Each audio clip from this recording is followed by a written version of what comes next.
हम लोग स्थायी बंदोबस्त के बारे में अध्ययन कर रहे थे, जिसमें हमने जो फर्स्ट वीडियो था उसमें अध्ययन किया कि स्थायी बंदोबस्त के पूर्व भूमि और सरकार की क्या स्थिति थी। फिर बाद में भूमि का स्थायी बंदोबस्त किस प्रकार से करने का कोशिश की गई।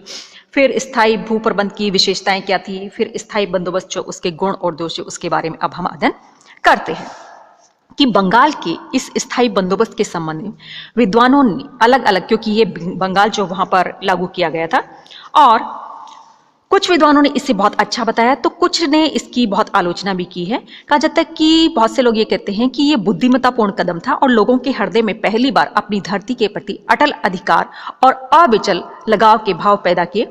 फलस्वरूप आबादी बढ़ी, खेतीबाड़ी का विकास हुआ तथा लोगों के स्वभाव तथा सुविधाओं की एक क्रमिक प्रगति स्पष्ट दिखाई देने लगी। और इसके विपरीत T.R. होम्स ने इसकी आलोचना करते हुए लिखा कि स्थायी बंदोबस्त एक भयंकर भूल थी और छोटे किसानों को इससे कोई लाभ नहीं मिला और जमींदार भी बार बार लगान चुकाने में असफल रहे, जिससे उसकी जागीर सरकार के लाभ के लिए बेच दी गई। और इसी प्रकार से बेवरिज ने लिखा है कि जमींदारों के साथ समझौता करके एक भयंकर भूल तथा अन्याय संगत बात की गई और इन समालोचकों के आधार पर इस व्यवस्था के गुण और दोषों पर विचार करना चाहिए। जिसमें सबसे पहली बात आती है कि उसके गुण क्या रहे थे, कि इस व्यवस्था के परिणामस्वरूप राज्य की आय में बढ़ोतरी होगी, क्योंकि जो भू राजस्व की दर डिसाइड की गई थी वह 1765 की प्रतिशत दर से लगभग डबल थी।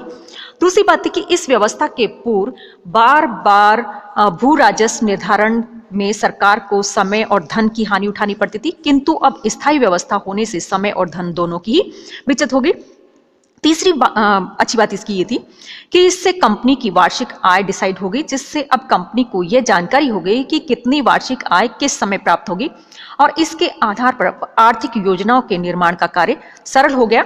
चौथी बात यह कि स्थायी व्यवस्था लागू होने से कंपनी के अधिकांश अधिकारी राजस्व के मामले से मुक्त हो गए, जिससे उनकी सेवाएं प्रशासन के दूसरे कार्यों में उपलब्ध होने लगी तथा कंपनी अन्य प्रशासनिक सुधारों के बारे में सोचने लगी। पांचवी बात थी कि जमींदारों के साथ समझौता करके अंग्रेजों ने एक ऐसे वर्ग का सृजन किया जिस पर अपने अस्तित्व के लिए निर्भर रहा जा सकता था। इस प्रकार समाज में एक स्वामी भक्त वर्ग का निर्माण हो गया जो संकट के समय अंग्रेजों का पक्ष ग्रहण कर सकता था। और सैटन कार ने लिखा है कि स्थायी प्रबंध ने एक ऐसे धनी तथा विशेषाधिकार प्राप्त वर्ग को उत्पन्न किया जो सिपाही विद्रोह के समय सरकार का प्रधान स्तंभ बन गया था। इसके अलावा भू राजस्व की दर डिसाइड हो जाने से भूमि के विकास के लिए पूंजी लगाने तथा उत्पादन में वृद्धि की आशा भी की जा सकती थी, और क्योंकि अब तो फसल हो या ना हो वार्षिक भू राजस्व तो लोगों को चुकाना ही पड़ेगा, इसलिए बंगाल में अधिक से अधिक भूमि को खेती योग्य बनाया गया, जिससे नए गांव बसने लगे। और कृषि उत्पादन में वृद्धि होने से संपन्नता में वृद्धि होना स्वाभाविक था और भू राजस्व हमेशा के लिए निश्चित हो जाने से इस संपन्नता का राज्य को कोई लाभ नहीं था, किंतु इससे राज्य को परोक्ष लाभ मिलने की आशा थी, क्योंकि कृषि उत्पादन का विकास होने से व्यापार एवं लोगों के जीवन स्तर में संपन्नता आना स्वाभाविक था तथा राज्य मनोरंजन कर, व्यापार पर कर और अन्य आर्थिक गतिविधियों पर कर लगाकर लाभान्वित हो सकता था। और इस व्यवस्था के लागू होने से पूरे बंगाल में एकरूपता आ गई और जमींदारों से न्यायिक शक्तियां छीन लेने से दोहरा लाभ हुआ। पहली बात तो ये कि अब जमींदार कृषि पर अधिक ध्यान दे सकते थे और दूसरी न्यायिक शक्तियां ऐसे लोगों को दे दी जो इस कार्य में प्रशिक्षित थे और न्यायिक कार्य में कार्य कुशलता की आशा की जा सकती थी। इसके अलावा इस व्यवस्था के समर्थकों का कहना था कि यदि इसमें जमींदारों का पक्ष लिया गया तो रैयत के हितों की भी पूर्णतः उपेक्षा नहीं की गई, क्योंकि जमींदारों को उन्हें पट्टे देने थे और यदि वे रैयत के अधिकारों का अतिक्रमण करते हैं तो रैयत को न्यायालय में जाने का अधिकार न था। अब दूसरी बात आती कि इसके हानि क्या थी या उसके दोष क्या थे, कि हमारे देश में किसान की भूमि का मालिक समझा जाता था और वह अपनी सुरक्षा के लिए राजा को टैक्स देता था और स्थायी प्रबंध के अंतर्गत जमींदारों के साथ समझौता करके किसानों से भूमि का स्वामित्व छीन लिया। और मैटकॉप ने लिखा है कि हमने एक स्वामी वर्ग तैयार कर देश की समस्त संपत्ति को नष्ट कर दिया और दूसरे की संपत्ति उस स्वामी वर्ग के अधीन कर दी गई। और स्थायी बंदोबस्त में भू राजस्व की दर बहुत ऊंची रखी गई थी। जो जमींदार इस दर से लगान नहीं चुका सके उनकी भूमि राज्य द्वारा बेच दी गई और अनेकों को उनके वंशानुगत व्यवसाय से बेदखल कर दिया गया। जो व्यक्ति कभी जमींदार का सुख भोग रहा था उसे दर दर की ठोकरें खानी पड़ी।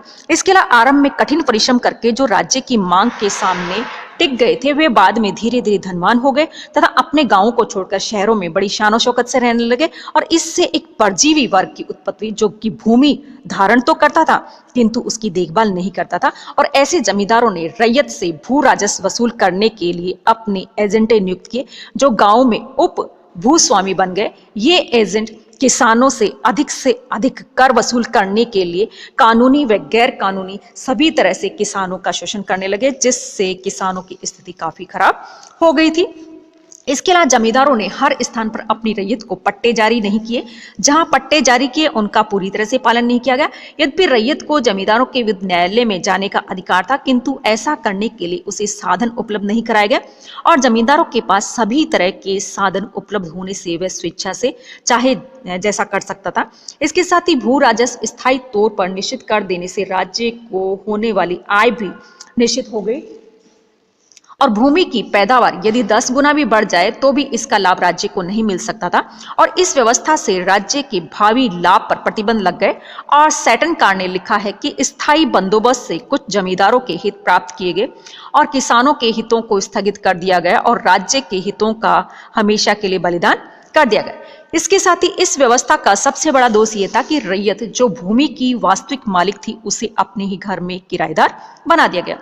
सातवीं बात थी कि यह व्यवस्था हमारी राष्ट्रीयता के लिए बड़ी घातक सिद्ध हुई। जमींदार वर्ग सदैव ब्रिटिश सत्ता का स्वामी भक्त रहा। अतः जब हमारे देश में राष्ट्रीय आंदोलन शुरू हुए तब इस वर्ग ने ब्रिटिश सरकार से सहयोग करके जनता की राष्ट्रीय भावनाओं का दमन किया था। और बंगाल के स्थायी बंदोबस्त का दुष्प्रभाव भारत के अन्य ब्रिटिश प्रांतों पर भी पड़ा और कंपनी बंगाल में तो भू राजस्व बढ़ा नहीं सकती थी, अतः उसने इस क्षति की पूर्ति अपने अन्य प्रांतों में टैक्स को बढ़ोतरी करके पूरा किया था। अब अगली बात आती स्थायी बंदोबस्त का किसानों पर क्या प्रभाव पड़ा था। जाहिर है इसका किसान जो उसके ऊपर बहुत ही बुरा प्रभाव पड़ा कि बंदोबस्त के प्रारंभिक वर्षों में संभवतः कंपनी को कुछ लाभ प्राप्त हुआ किंतु जैसे जैसे समय बीतता गया इस व्यवस्था के अंतर्गत जमींदार कृषकों का शोषण तथा उत्पीड़न करने लगे और इस व्यवस्था ने किसानों से भूमि का स्वामित्व छीन लिया। अतः किसान जो भूमि के वास्तविक मालिक थे उन्हें अपने ही घर में किराएदार बना दिया गया। और जमींदारों के साथ समझौता करने के संबंध में मेटकाफ ने लिखा है कि हमने एक स्वामी वर्ग तैयार कर देश की समस्त संपत्ति को नष्ट कर दिया है और दूसरों की संपत्ति उस स्वामी वर्ग के अधीन कर दिए। इस प्रकार से इस व्यवस्था के ऊपरी स्तर पर सामंतवाद तथा निम्न स्तर पर दास प्रवृत्ति को प्रोत्साहन मिला। और जिस समय स्थायी बंदोबस्त किया गया उस समय भूमि की नाप ठीक से नहीं की गई थी। इस कारण भू राजस्व की दर जल्दबाजी में तय की गई, लेकिन सरकार ने यह निश्चित नहीं किया कि वे किसानों से कितना टैक्स लेंगे, इसलिए किसानों से अधिक टैक्स जो वसूल किया जाने लगा और किसानों के अधिकारों की रक्षा के संबंध में कोई भी बात नहीं की गई।